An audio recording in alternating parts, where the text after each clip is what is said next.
back to the No Reading Required Book Club. This is our final night of this term. We're taking a break for the summer. Now, No Reading Required Book Club means that I read the book so you don't have to. And tonight's book we are going to be discussing is this one here. Oh, it's white. This is going to be hard to show. There you go. It is by Rebecca van Noppen. It's about cultivating trust. I love this quote on the back. Cultivating trust with God is an antidote for our money worries. It's the place of hope, freedom, and possibility and adventure with God. And the best thing is, I have the actual author with us in person. It's my friend Rebecca van Noppen sitting right next to me. And I got my hands on a copy of her book yesterday. So I will be very honest. There are three things I've done. I've read most of the introduction. I've skimmed through it. There are these gorgeous, the camera doesn't like it. There are these sketches, and I wanted to ask, these are every so many chapters, there's an illustration. Where did they come from? Like, how did that become part of your story? Because it feels like it's taking us on, the pictures feel like they're taking us on a journey. Yes, that's accurate. Yeah, that's a good one. That one took a few tries. So we can get there. I mean, I can start with that if you want. You want to know. So, okay, well, let's just ask, who drew them? So my son, Zachary, who some folks might know at North Grenville, might remember him, but I just asked, I was in a meeting with my publisher one day, and I said, this idea came out as we travel through the journey of trusting and thinking about trusting God. And it's not just about trusting God. The book's actually about money because, you may or may not know, David and I, my husband and I, own a business called More Than Enough Financial. And we meet with people all the time to talk about money. And we have a podcast called Let's Talk Money. And it's about the heart issues around money. So this book comes out of what we do at More Than Enough. And it's about trusting God, but it also introduces the topic of trusting God with your money. Okay. So the only other money person I know is like David Ramsey. Yes. Is that like, are you doing similar things? Are you doing different things? No, I think we're a little different. I know his material is super good. Like, he has some really great practical things on how to get out of money. He actually has a book called More Than Enough, I believe. He wrote, actually, I just got it because someone on my team, we're going to read it, but it's called The Legacy Journey. He has one spiritual book about the biblical truth, specifically about his journey. I don't know how many are biblical, like they're biblical principles, but I don't know if it's overt. Okay. So this book is overtly about how do you walk with God in your finance to the point that you're not always worrying about money. So when I asked Zach to do the drawings, I said, I'd like you to take the seed and do 8 or 9 drawings and develop it to the tree. So here's the first one. This is the one that really caught my eye. And so I skimmed through to see if there were other ones. And like, you can see that it's such a small thing, but even just this detail of this bird being by the tree in almost every picture and living through the experience of this tree going through rainstorms and windstorms, yes, and hard times. Yes, and it was he did a really good job. One of the things that is in the front of the book is a quote from Jeremiah 17 about blessed is the man who trusts, or blessed is the person who trusts in the Lord. He's like a tree planted by the water that sends out its roots in season. It does not fear when heat comes. Its leaves will always be green, and it has no worries in a year of drought, and never fails to bear fruit. So that verse, we could talk about that verse alone. But so that whole tree theme, as I was writing it, but really as we were developing, what is this book going to look like? Because there's writing the book, and then there's the other side of the book. Oh, like what are we going to do? So on the front, there's a tree with blossoms on it, and I grew up in Niagara-on-the-Lake, and I grew up on a fruit farm. So there's significance. There's the farming theme, and trusting God is in scripture, but it's also in my life. And so then the other part I have on that front page is also a song I sang to the kids. And if any of you are as old as I am and remember Evie, I think it was Evie. You do you even know? I don't know, and I Okay. but So there's a lot of grew up songs. right. I grew up as a kid singing the song by Evie in our church in our kids choir, and the words go: "I saw a tree by a riverside one day as I walked along, straight as an arrow and pointing to the sky, growing strong and tall and strong. How do you grow so tall and strong? I said to the riverside tree." And this is the song that my tree friend sang to me. And so one of the lines in the chorus is, "I am nest for the birds of the heavens." So when Zach and I were talking about it, I asked Zachary to put a bird in because a bird nests. So as we grow in trust in God, and yes, in our finances, but as we grow in trust in God, we become this tree that isn't always worried. It's actually even when there's limited resources, we still dig in and trust because provision is there. It might not look like we think it should, what we want it to look like, but it also, as we develop into this tree, this mature, trusting tree, others come to it. Others come to us. How can you not, out of that illustration that you're saying, think of Jesus talking about it, the faith is small as a mustard seed, grows into this thing that birds can rest in. Yes. Yeah. And so that's why I wanted the bird, partially because of the song that we had growing up with the kids, but also because I think it's significant. As we trust, we provide shade, a place of rest for others to come who might need a place. So that was one of the first things that really grabbed me when I picked up the book. Like, it is a beautiful book to hold on to. The next thing that as I skimmed through the chapters, reading, I like that there are Bible quotes throughout the whole thing, because sometimes people will talk about a situation. It even sometimes happens in a sermon where the person has so much gone deep in their Bible themselves, but it doesn't come out in the right. You're not translating it yeah, verbally it's all biblical principles without actually pointing to scripture. But the next thing I noticed was there are these beautiful little they're not little necessarily, but throughout the chapters or between the chapters, there are these testimonial stories of people who you're more than enough, I'm assuming, has encountered, talking about how God has taken them through these places of faith. And I just turned to page 89 because Dan Massey wrote us one. And if any of you have been to North Granville Church, Dan Massey used to be the pastor here for a number of years. And at North Granville, because you're a part of it, the Debt Freedom Center was started here years ago. And Dan Massey was a part of that. But I asked him to write a little blurb about him trusting God. What did it mean for him to seek God's kingdom first and to trust God? So he's in here. So, and it really fits with some of the things that we as a church community are going through.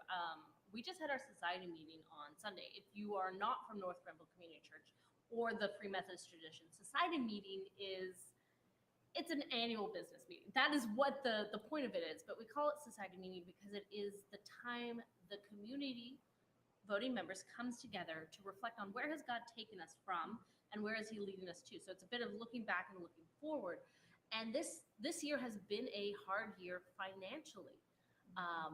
And myself and Susie had to have some before anybody from the church came to us, we noticed a trend that there have been some key members in our church who were givers, who have either passed away over the past 2 years or who have physically moved away and aren't in our community anymore. And money has been tight. This is not a plea for you to give more to the church. This is just an honest reality of if something didn't change, we would not be a community in a few years. So Susie and I both independently went to people on the board to say, I think you're going to need to cut my hours. And that was a step of faith that me and my husband had prayed about and talked about. And it was sacrificial giving, that we're still going to give our time and energy to this church. but that we are not being paid for all of the hours we give. And that was a personal one, but it was also a level of the church having to trust that God is still going to meet our financial needs this year. Well, and I mean, you guys aren't the only ones going through it. I just posted a thing tonight on Facebook because I'm a member of the House of Lazarus board, and the House of Lazarus is an outreach mission in Mountain, just close to here. Yeah. And like, there's a need for food. So and people, because of grocery prices, right?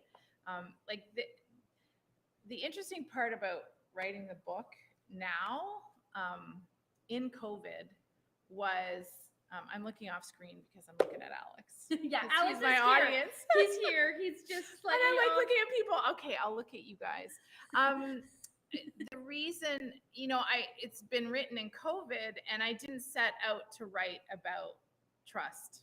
I wasn't going to write about worry. I wasn't going to write about Matthew 6, which is predominantly what the book, where it started.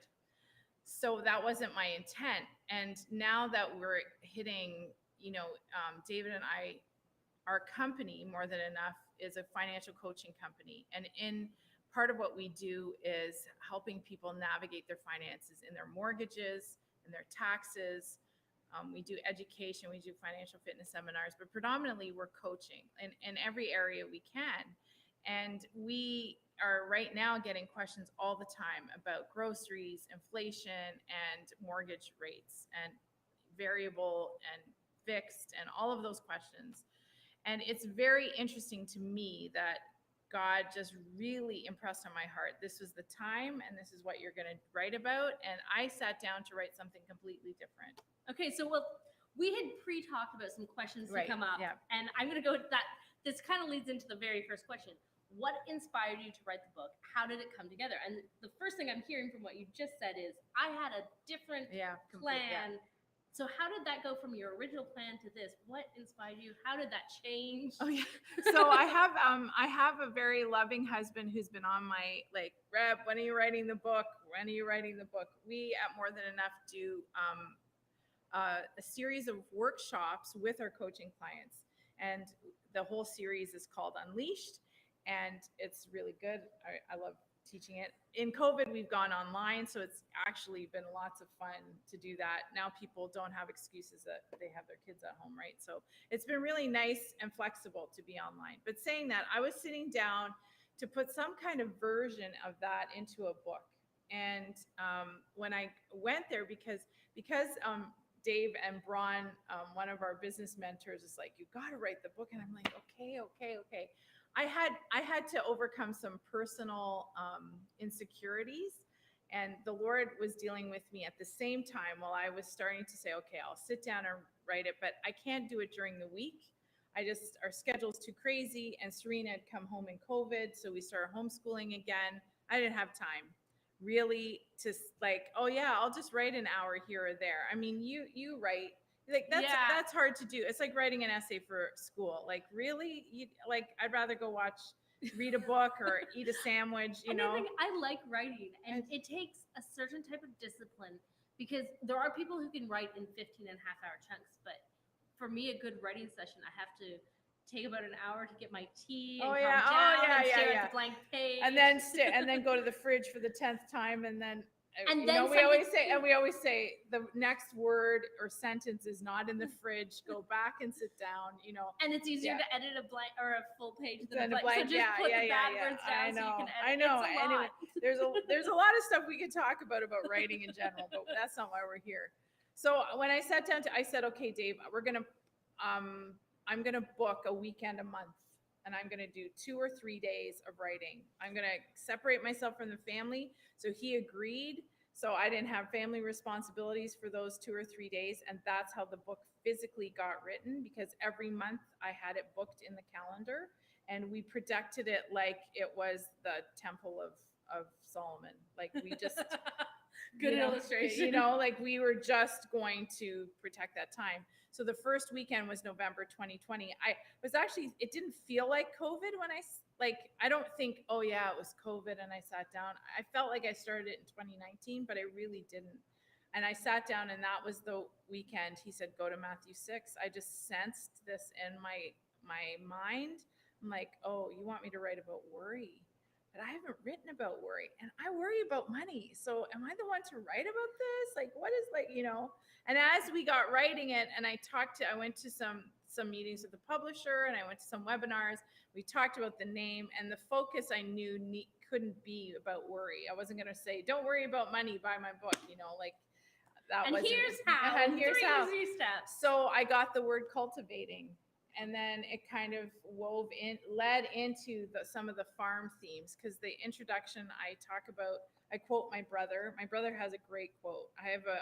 My oldest brother's 19 years older than I am. So I interviewed him to talk about cultivation. Sorry, I'm 19 years older than my sister. Say yes. So I'll read what he said. I have him on the beginning of one of the pages. We will never truly trust God with our lives if we can't trust him with our finances. In some sense, the last thing to be saved is our wallets. And until that happens, we have never fully surrendered. And that's the beginning of my book. So you probably will be like, okay, I'm not reading that anymore. Because that's not an easy word to swallow. And if you missed it, he's basically saying our wallets need to be saved too. And if we can't, and he says it later, ground zero for him is understanding that we don't own anything, that it's all God's. He gives us the ability to create wealth. He gives us all that we have. And there's a lot to what he insinuates, but it's really a strong word when you say, if you can't, the last thing to be saved is our wallets. And until that happens, we've never fully surrendered. And you may be listening as I do to that, and I think, oh God, help me, because we are bombarded by so much distraction. We are told so many things, and we call them at the office limiting beliefs. Like, what are the limiting beliefs that keep you from trusting the one who made you? He has and we don't talk about it. See, and this is why I wrote the book, and this is actually what I'm probably very passionate about. Let's have good conversations about money that aren't all about tithing in the church. Right? It's not, this isn't what it's about. If Jesus said you can't serve God and mammon at the same time, it's a read aloud. I read it aloud, and I'll give you the coordinates later, but I was listening to it. If you say it now, okay. One of our viewers is Susie, and Susie can look it up and drop the link in. So Sure. If we go to morethanenoughbooks.com, you can get the audiobook for $10. Yeah, $9.99. $9 something. I don't even know. Go on there, morethanenoughbooks.com. Also, this is going to be my plug. We also know the person who has a few at her house. So if you are interested in getting a copy, we personal message me or personal message Rebecca, and we can make sure we can help you get a copy. Yeah, they're $20. I know the author. I could probably even ask her to sign it for you. I know I haven't signed yours. Dave goes, I gave her one, but it wasn't signed. I'm like, oh, we'll fix that. Sabrina was very upset that I was taking a non-signed book. I'm like, I'm going to see your mom tomorrow. She can sign it then. Sign it. But anyway, just one of the reasons I wrote the book was so that we would start talking, having good conversations, heartfelt conversations, transparent conversations, intentional conversations. We just did a podcast that's going to be on this summer that says, are all money conversations good? And they're not. No, they're not. They're not. So, and this is the thing, is like, I've been a pastor in church. I've listened to a number of sermons about giving money. And when anybody ever says, oh, give money to the church, like, $20? Yes. The idea is like, we're trying to talk to people about stepping out of faith and using God's money to be a blessing. Right. God has blessed you with your finances, be a blessing to others, which sometimes means you, John Wesley has this amazing quote of essentially make all you can. So he didn't hinder away from hard work and making money. So you can save all you can, so that you can give all you can. And his life model, and I doubt it came up in your book, but it is something, is his first couple years in ministry, he figured out what his living expense was. Now, he lived back in the 1500s, I think. I'm not good with church history. I know the concept's not the year. He was around the same time as Charles Dickens, though, in that type of England. He figured out his living expenses. And over his lifetime, that the inflation didn't affect him that, like, there wasn't a huge inflation, kind of like what we were going around. But his first few years in ministry as a young man, he did not tithe 10%. That's a whole other conversation for another day. But as he grew, as he increased in financial, he never changed how much he lived on. Right. So his capacity to give and bless his community was exponential because of that. And Well, I mean, and that leads me to another thought: how much is enough? So there are people that we know who are like wealthy. God has given them the ability to create wealth, and they have set themselves a salary, and anything that they earn above that, they give.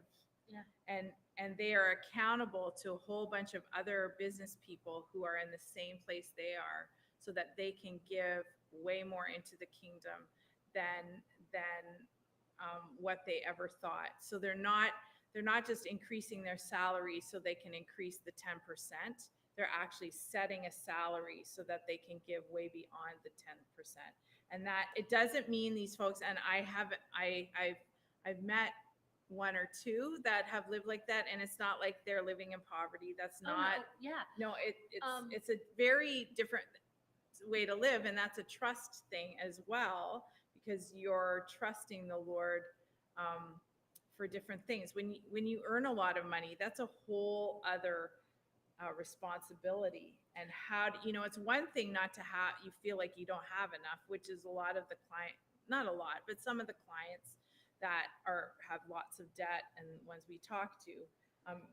Then there's the other side of people who make lots of money, and there are ministries like Generous Giving who actually minister to people who are making a lot of money and challenging them about what they're living their lives for. And it's average people. So if some of you know, I went back to school this year. One of my professors, he's got a master's. He speaks Hebrew, and like he's an Old Testament professor. But before he did that, he's an ER trauma surgeon, and his wife's a doctor. And they regularly in their ministry go to a country in Africa, and it's on the tip of my tongue. I think it's Ethiopia, but I don't remember which country they go to. So let's not say it's. They go and they help a missionary church for like a couple months every year. So when they finally were buying a house, they bought not matching what their friends were going to. They bought, and it's a lovely house. We went to a barbecue there, and it was very gorgeous, very nice community. But they bought below their means. They bought a car that is below their means. It's not flashy like many of their colleagues, because they wanted to be able to. And that was exactly what he said. I want to be able to use my money. I don't want my money tied up in debt and living beyond our means, so that we can't do what God wants us to do. Right. And that can look for any, I don't know who's listening today, but it doesn't matter the number of zeros you have on your income. It's living out the practical parts, but doing it with the Lord. And I think that's what the book's about. Like, you asked me, you sent me those questions, and the theme, one of the big themes I think in here is that God has invited us into relationship. And that doesn't mean we have all this relationship and our money's over here. It's our whole life. And he's inviting us to trust him. And as he invites us to trust him, we're actually responding with our own invitation to God. Come into my story. Come in, help me. I feel like I don't have enough. Why do I feel like I'm lacking something?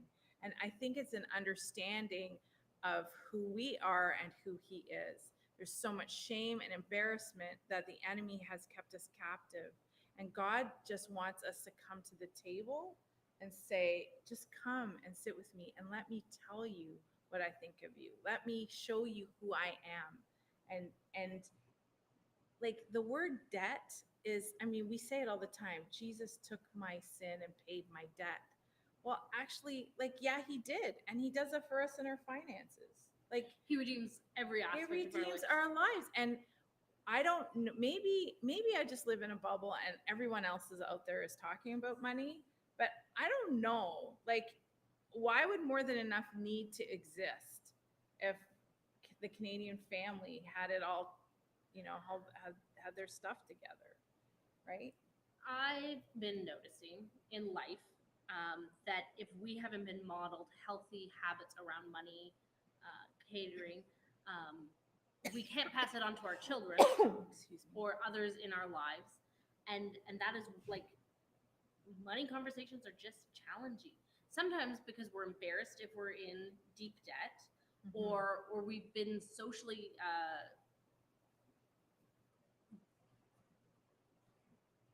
what's that word when you're like conditioned, socially Yeah. conditioned not to talk about income, not to talk about giving, not to talk about where we are financially. Oh, I got an email. That was what that ding was. All of those things make for uncomfortable conversations. We don't talk about religion, politics, or money. And this book kind of starts addressing how to have conversations with God about your money because Yes. And yourself, because it I mean, you could probably say and pick it up and say, "Oh, it's like a devotional." Yes and no. I You can read it as a straight read, you can use it as a study, you can take it as a devotional. I have friends who've read the whole thing and then start over again, and are kind of eating the stuff in there a little deeper. But yeah, Yeah. anyway. So, in the same way, if you were with us during our study on the book Prayer by Richard J. Foster, where I'm like, this is the summary, but go back over it. Like, there's so much to intellectually chew on. I feel like this is going to be the same thing. I keep giggling. I keep opening to page 127. This year, for our children's ministry, our children are learning about the heart of God. Who is God? And so every week we have a different Bible story, kind of going chronologically, but there's huge jumps at times. And every week there's a phrase, God is. And just this There's beautiful list of, actually, my bookmark was at that same page. yeah, this is who God is. So, and so I'm going to say right here, if you want a practical thing, if you've been doing that with your kids, or you're doing that as a church, choose a quality trait of God that you love, and like get a list. There's a list in my book, but you can go online and find the list. Take that truth about God into your day and walk it out. Think about God being good or powerful. Think about a Bible story you might love where God shows his faithfulness over and over again. Turn off the media. Turn off all the things that we're hearing. The neighbors' voices, any voices telling you that the prices are too high, we're not going to make it. But God says, I'm with you. Hebrews 13, verse 5 and 6, I mentioned it somewhere in the book, I think. I'm just going to read it because I'm going to misquote it because I'm on the spot, and I brought my Bible for a reason. Let your conduct be without covetousness. Be content with such things as you have, for he himself has said, I will never leave you nor forsake you. So we may boldly say, the Lord is my helper. I will not fear. What can man do to me? And he talks about coveting. I mean, that's a whole other session on wanting what other people have, and you have the distant cousins of envy, jealousy, greed, all related to coveting. But he himself has said, I will never leave you. I will never leave you. And if we can take that into our finances, like that can transform us. But really, the walk of trusting God with your money is intimacy with Christ. It's walking with God daily. It's believing what he said was true. And then I have some chapters in there about lament. Lament is a big deal I love the word lament. I love Lamentations. I read a book.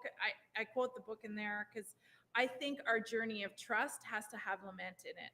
Not complaining, and I talk about the difference between the two briefly, but lamenting. Like, it is hard. It is hard. It's why is it like this? Why, when you say that you should have enough, and Rebecca says there's more than enough, that my bank account's empty. Well, because sometimes you are like the children of Israel in Babylon, and you're by the rivers of Babylon where we weep. Yes. We weep for what we've lost. So I was giggling not because of what you were saying. Is I've been telling people one of my classes this year, we had a workbook called Reconnect. It's by Dr. David Churpino, and each week you're given a theme of daily practice. It's a spiritual exercise book, so not quite a devotional. So we started with learning about silence, and many of us have been traveling together doing Reconnect, and we're on summer hiatus, but we'll be back in the fall. And so first week was silence and solitude. Then we talked about sacred reading, did some learned Lectio, Divina reading. Then we learned how to pray. We were doing praying through scripture. Our last time together, we were going through confession, learning the practice of to examine your day, examine your life at the end of the day, going, when was I close to God? When was I near God? When was I far from God? And this type of trusting God, like that might be a thing if you've been through examine or have just asking God, when was I hoarding my things? When was I trusting you with my finances? And even just I impulse shop today. I picked up this thing. Why did I just go off the plan? All of those questions. But later in the book, there's an entire week about lamentation. And at the time when I did it, it was middle of the semester. I was in a really good headspace. It didn't fit my life. Whereas this week, Alex and I are planning our post-COVID wedding shindig. We got married in 2020, but for the last 2.5 years, every couple months, I just had to keep postponing my wedding reception, calling up venues. I've replanned a wedding 3 times. And you and a few brides out there. I'm not the only one. And expectations had to continually be grieved, dreams lost, and then rebuilt. And then those dreams had to be let go of. And this week, like little things just fell through again. Some of them are big, some of them are small, some of them nobody else on another day it probably wouldn't have been phased me, but like we had ordered a dress because the dress I bought in 2020, I was a different shape in 2020, and the new one came in and it was too long, so we had it hemmed up, and then I just look ridiculous in it. And people are like, you look fine. I'm like, yes, but this is not the vision I had of being a bride. So Alex is like, I will order you another dress. And we got an email today. It's shipped, but it might not make it through customs in time for our wedding shindig. And I just, like, I've already cried 3 times over wedding dresses. I don't need this again. Just like continual setbacks. Like, these are small things, but I had dreams about them and lamenting about the loss of something. Is really important to do. Yeah. And I'm just going to read this quote. Some of you know Brian Dirkson's music. Some of you don't. He's a Canadian Christian worship artist and a writer. And he's a friend of David and I, actually. So I really like his stuff, but I'm kind of biased. So, but he loves lament. And he's one of the people that I've learned about lament from. Lament is part of being human. It's the gathering up of our pain, our disappointments, our confusion.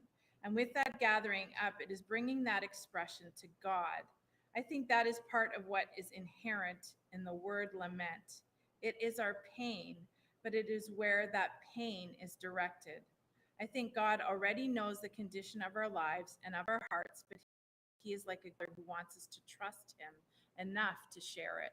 And what we do when we're in a hard place is we were talking about this before, we bury our head in the sand. We blame God, without even ever talking to him about it. And, Brian Dirkson says this, but that's what lament is. It's actually saying, I am mad at you, Lord. Like, this isn't what I planned. This isn't what I dreamed. And now let me down.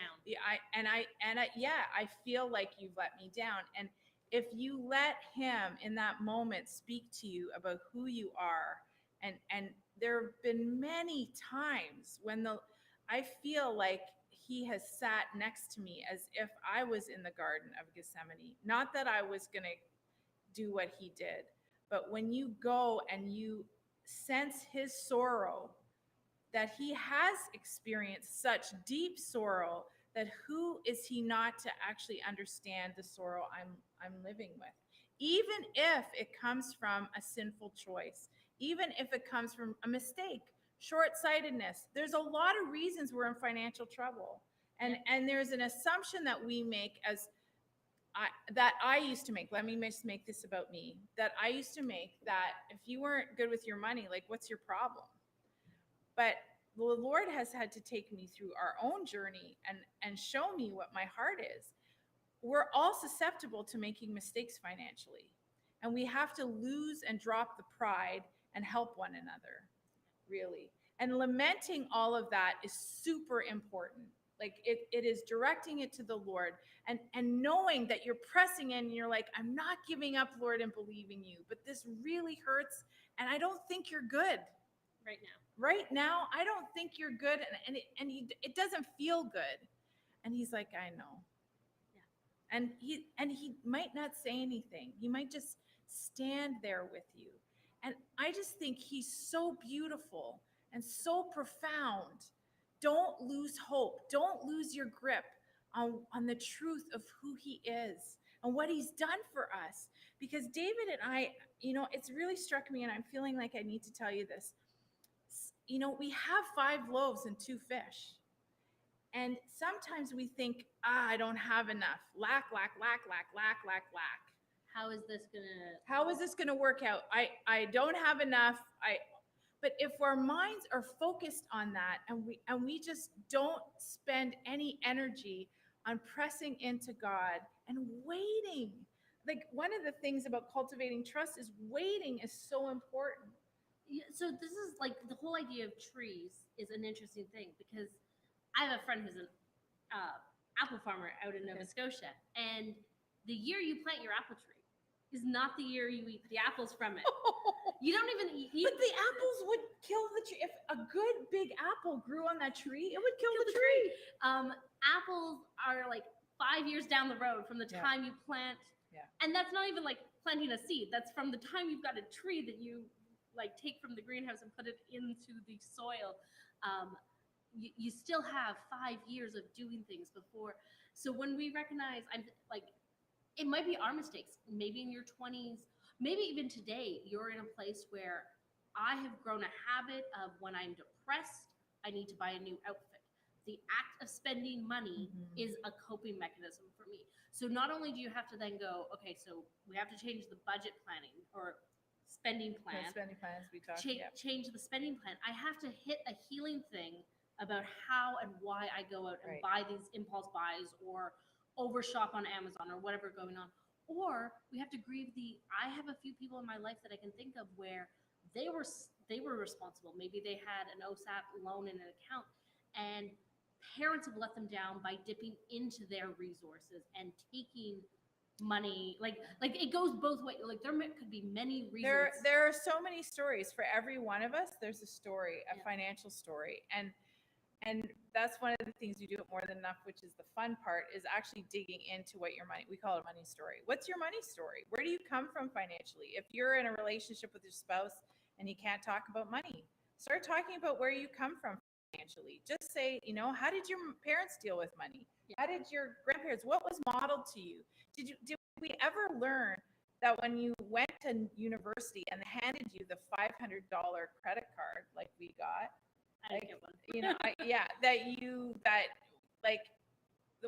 there are crazy things that some people don't know that you have to pay them back. And I mean, I remember being living out at a good friend in college who used their OSAP money that was supposed to pay for their tuition to go on a holiday. No, they bought an Xbox and a number of games. And it was one of those, like, at first I was like just frustrated. How is he always able to do these things that I cannot financially do? I feel like I'm missing out on this experience, until I realized where the source of the money is. I'm like, well, my OSAP is going into this and this and this. I can't do these things. Right. How is he going to pay this all back? Like, that was like, and then it was like a realization of, well, the Pied Piper's going to come, and God, you're going to have to deal with that. It's not my circus, not my monkeys. But so here's a really interesting thing, that when you make a mistake, and it's like, because Dave and I did it, and some of the stories are in the book. So not all of them, but there was a season when we couldn't. David left a family business, came to More Than Enough, started creating a financial coaching system, which was a new part of what Lynn Fraser was doing as part of her own education piece of what she was offering people. So Dave didn't think he was going to stay there. He was just helping her for a season. Well, he ended up starting in 2008 in February, but the company, that part wasn't cash flowing. And so we didn't earn an income for a while, not enough to sustain a family of 6 at the time.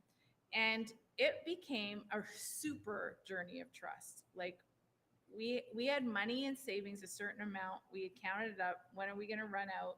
You know, we had all kinds of stories of how God provides. And we always just wanted God to write us a check and have it in the mailbox. You know, you're like, oh, go into the mailbox hoping that he sent somebody to send you money. But that's not how, he doesn't provide for us just through money. Yeah. He'll do it through a million different ways if we're open to it. Anyway, so this one season we were in, Dave had this rickety old truck that you could see the floorboard in, like the road. Okay. Oh, no. So, and I'm thinking he is not safe. It's not safe. And we had an emergency cushion of about $2,000 that, if you don't know what it is, it's a bunch of money in a spot so that if you have an emergency, you can go to it instead of your credit line or whatever. And I was thinking, oh, we should get a car, get a more decent vehicle. Like, it makes sense. It was logical. And one day I just heard this whisper from the Lord. I knew it was the Lord. Don't spend any extra money right now. And I almost was like Sarah and laughed in his face, because I thought, what extra money? We don't have a regular income. We have this $2,000, but that's the only extra we have. And like, what are you talking about? So I just said, I'll never forget that moment. I'll just never forget it. And I didn't tell Dave. And normally I told Dave those stories. And a month or two later, we got the taxes done, or had been done. And then the government said, oh, you aren't eligible for any child tax credit anymore because your income was this and this, or I can't remember how it happened. We're going to claw back your because, and I'm like, we hardly made any money. How did this work? And what had happened, a mistake was made in the processing of the taxes, and it looked like the money we had withdrawn from our savings that was for me was actually, they put it on Dave. So it looked like Dave made more money. It affected our child. And it literally, if we would have had that 2,000, now I didn't tell you because we then went and bought a car for $2,000. So before we knew about this tax problem, after the Lord had said, don't spend any extra money right now. And I kind of laughed. And then I said, Dave, we got to get you out of that truck. And look, there's a car for $2,000. Isn't this great? It was great. Except then we got that child tax stuff mess with the taxes. And had no wiggle room anymore. Had no wiggle room. And it was it was just $2,000. It was literally, we needed that $2,000 to spread over the next few months while we straightened out the tax thing. And it's a small amount of money. But it's a huge amount if that's all you need. Yes, but it was the lesson. Yep. And then I went to David and I said, Dave, I'm confessing to you, I missed this. I disobeyed the Lord. And it wasn't even I guess it was disobedience, but it wasn't like a command from the Bible, but he's like, this isn't going to be a good idea if you spend this money. I'm giving you a piece of wisdom. I'm giving you wisdom. Listen to me. Listen to me. And the thing is, in Isaiah 55, the verses I love, he says, listen carefully to me and eat what is good. Why do you spend money on what is not bread and your wages on what doesn't satisfy? Listen carefully to me and eat what is good, and let your soul delight itself in abundance. Go read the first 3 verses of Isaiah 55. They're awesome. Super convicting. Side note. Can our wonderful mod just drop a Bible Gateway link for Isaiah 55 into the chat, just so that if you are not familiar with the Bible, It's just a straight link right here. It's about to show up.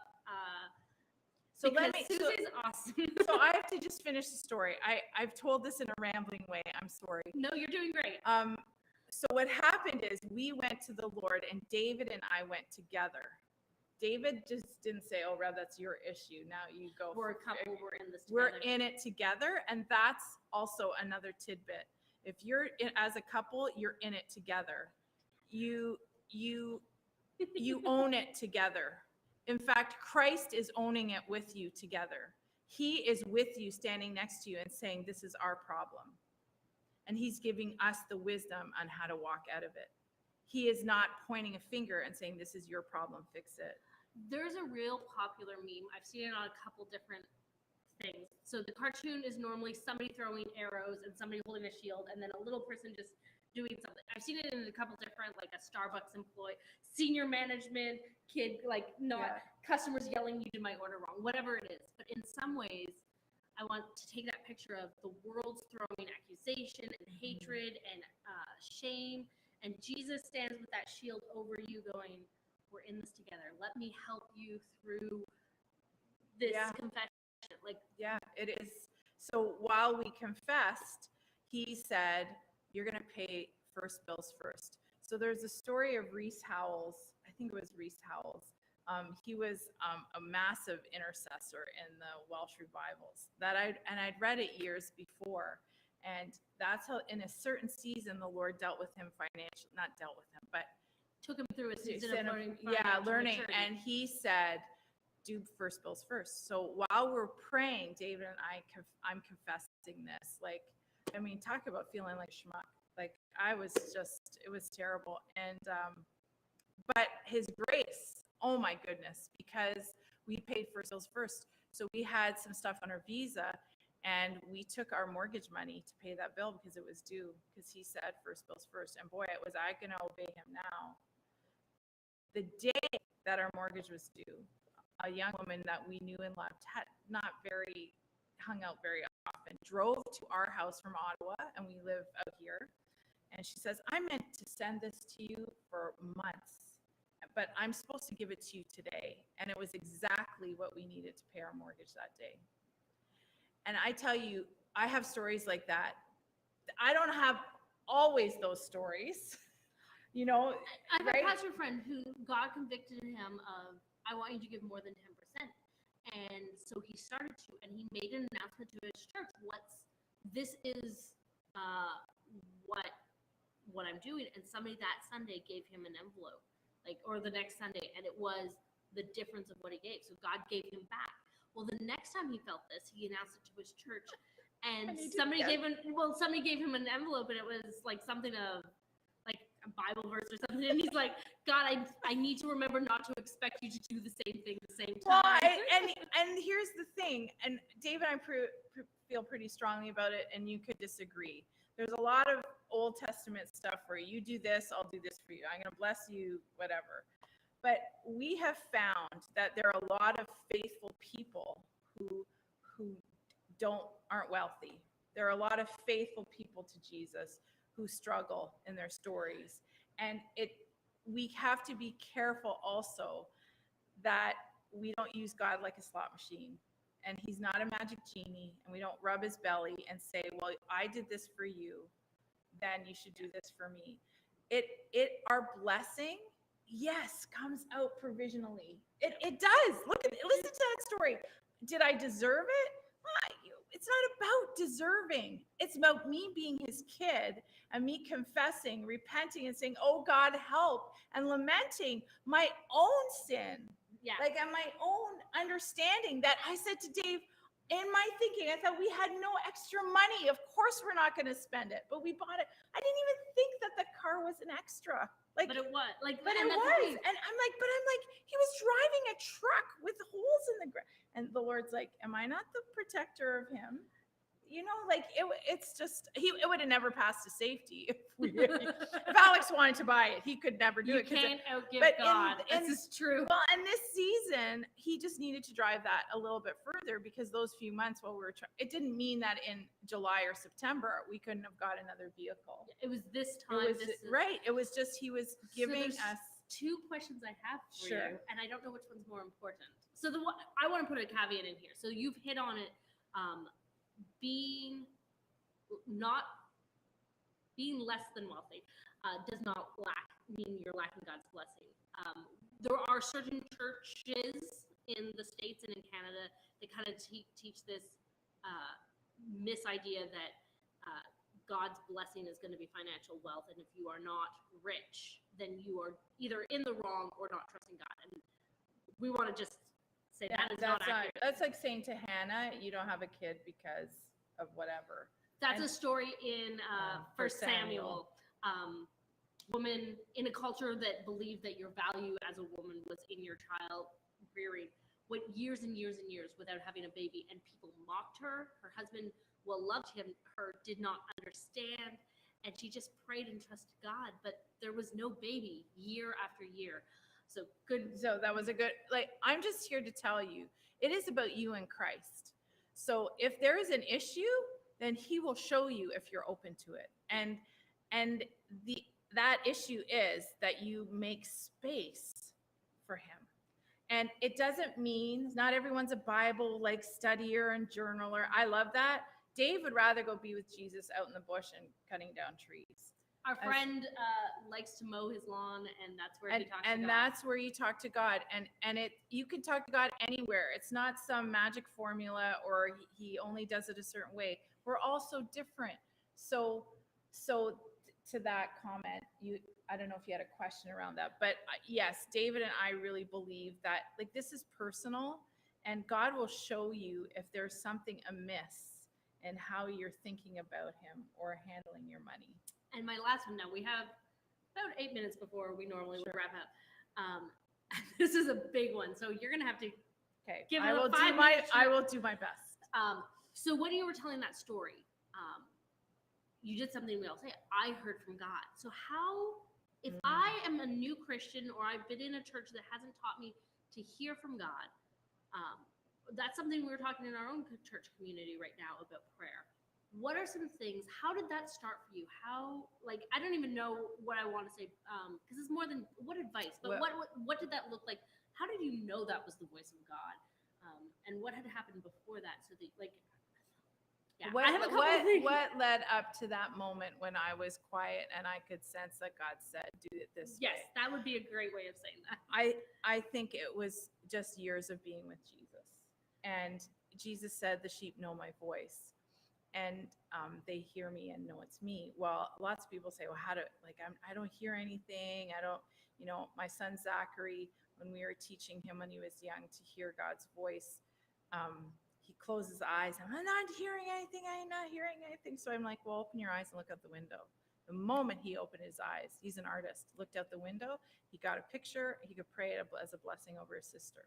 It was like, so I mean, I think you have to, like, go to your pastors, or there are lots of books, like, to give it in a 3-minute, this is how you hear from God. It's actually, and it's reading the word of God.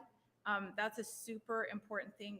Around money, there's 2,350 verses pertaining to money and possessions and what Jesus said and God said about those things in the Bible.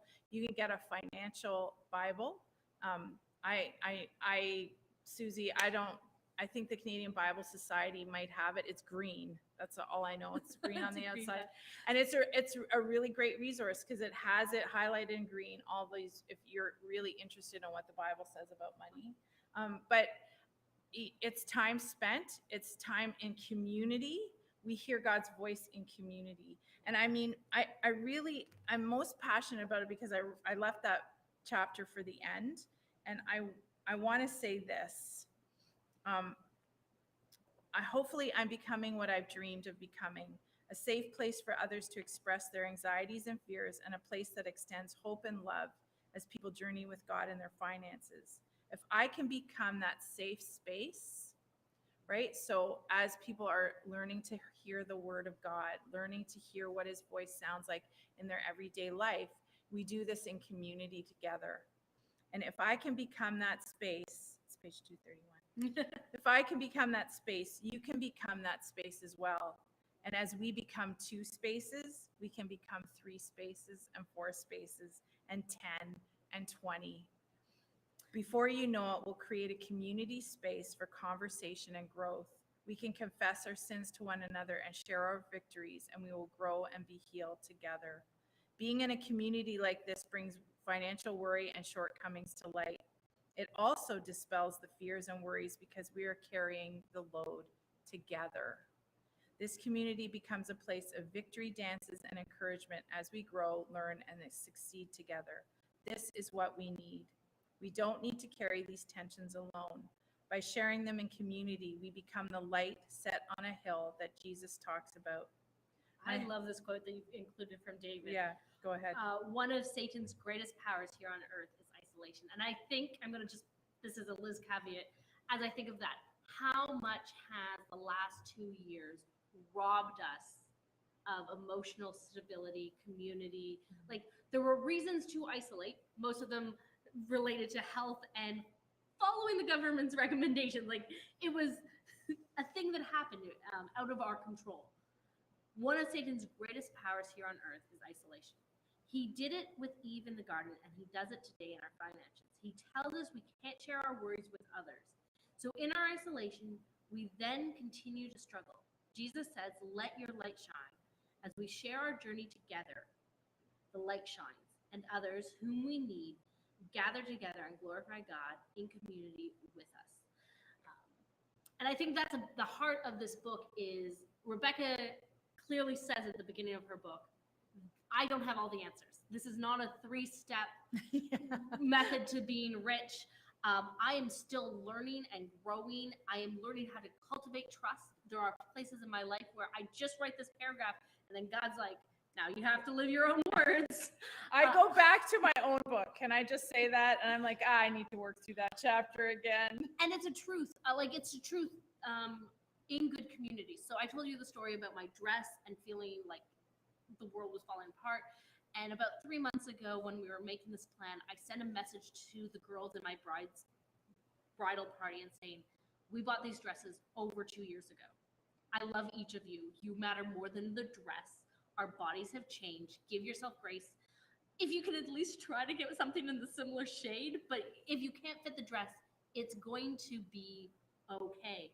And so I was confiding in one of my friends just how devastated I was that I bought this dress earlier this year to be my replacement dress, and I've stress eaten since Easter, and I gained all the weight I lost back, and the dress is tight. I can't breathe. It doesn't look good on me. I cry.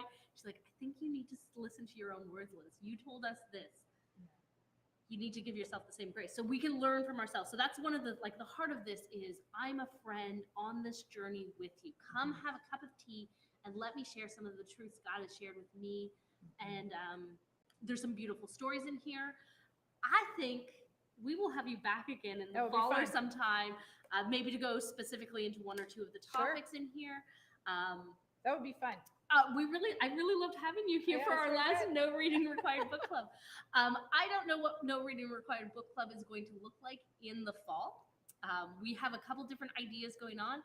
One idea is it stays exactly like this up on Facebook and YouTube. Another idea we've been bouncing is to turn it into some type of monthly podcast or just in person. I don't know what the future holds for our book club, but I really love it, and I love the conversations that have happened. I love that we had a guest tonight. I know, it's very fun. It's fun for me. It's very good for me. And so we will let you know as things unfold. If you would like to get a copy of Rebecca's book, this is the book. It is excellent. Oh, let me get it in focus. That's not working. There. Anyway, this is an excellent book. We can help you get your own copy. Just message me and I will get you in contact with Rebecca. And if I can drive it to her house because I like having tea with her. Actually, I have a couple copies in my car, so I will leave a couple at church. Okay. And you guys I can pick talk one to up on a Susie Sunday about getting the cash from you guys. They are $20. So if you have $20 and you're at church, you can get a copy. Yes, you can. Okay, friends, it has been delightful to be with you over the last 2 years doing No Reading Required Book Club. It has The books have been very insightful for me. They've been a blessing to me. I hope that has been true for you. This is our first hiatus in 2 years. So Wow. we'll be back in the fall in some way. We'll let you know how that is. And until then, may God richly bless you. Bye, friends. Can't forget. Yes, you can get it signed. And yes, you can get it signed.